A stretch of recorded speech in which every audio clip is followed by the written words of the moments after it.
Joo, tein töitä ja sitten kävin koulussa.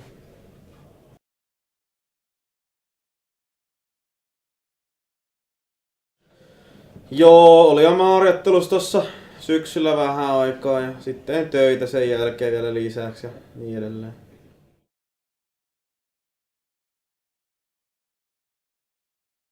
No, kursseja alkaa tää verkkovideotekniikkakurssi ja sitten alkaa englanti ja mediatekniikan seminaari ja mediatekniikan projekti ja sitten joku äidinkielen kurssi ja sitten mulla pitäisi olla javaakin siinä, mutta kun sitä ei nyt lukkarista löydy, niin mua vähän arveluttaa.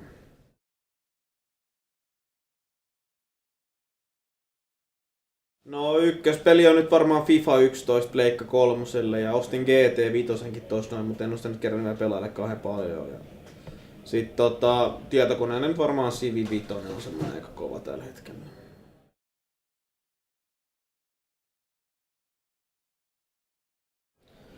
Jos tienais paljon rahaa, niin se olisi joka päivä pippuripihvi tai lehtipihvi vähintään.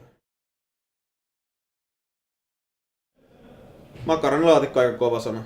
Rulle kebab. Rulla kebab joo.